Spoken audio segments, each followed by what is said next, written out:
Okay, this is Mr. Peterson, and this is the notes for section 2.4a. And we learned on the last video that if you have a negative underneath a square root sign, that generates the imaginary unit, the new number I.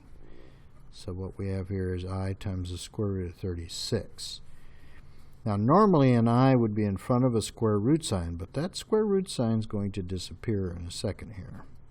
Since the square root of 6 is just 6, and when you have I and a whole number, you want to put it behind it. So 6I is the answer you want. We'll do the same on this one. The I comes out, and then you have to split up that 12 into 4 times 3. Your perfect square is that 4. Let me label it as a perfect square. And so now it's I times 2 root 3, and I told you earlier that I belongs behind whole numbers and in front of square roots. So this is the right way to write this, like that, 2I root 3. Okay, so I got a little practice down here just putting these in the right order. I always belongs behind the whole number and in front of the radical. So the right way to write this multiplication is 5 times I times root 6. Over here, the I has to sneak in between these two. You want to put it behind the whole number and in front of the radical. That's what I'm trying to teach you right now. And this one here is going to be negative 8I root 5 is the proper way to write that one. Okay, now that I've taught you imaginary numbers, I'm going to combine it with the numbers you knew all your life, the real numbers, and put them together in what's called a complex number. And a complex number is a number that's made up of more than one part. Actually, it's more simple than that. Made up of 2 parts. It doesn't mean it's hard, although complex can be hard. Here it means it's made up of 2 parts. So it's a 2-part number. And the first part always is your real number part. So these are numbers, you learned that one in preschool, 3. Okay?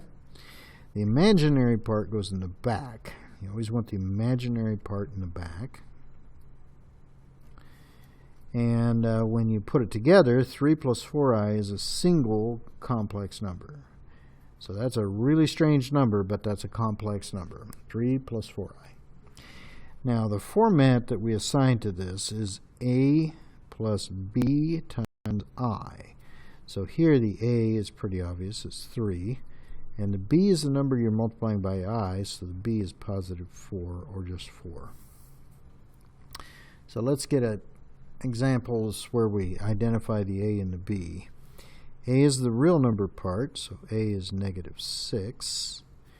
And b is the number part of the back half, or the I part, so just 7.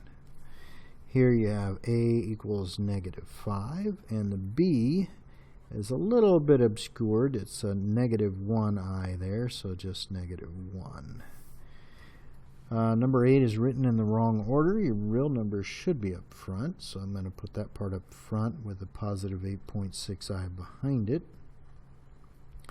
And then you can see the a is that negative 12.3, and the b is the number in the back, 8.6. Now, b will always be multiplied by I, since the format for complex numbers is a plus bi.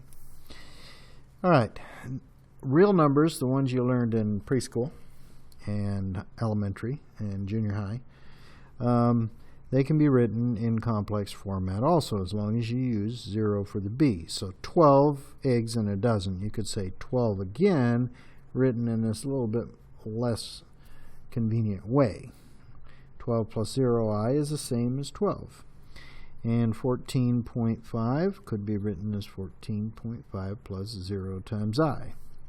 So that the implication is the real numbers you knew all your life are part of a bigger system. We just swallowed it up in the complex number system by showing you how to write them as complex also. Now, I think we got at the top of the page, and answer of 6i. This is called pure imaginary since it doesn't have the real part attached to it.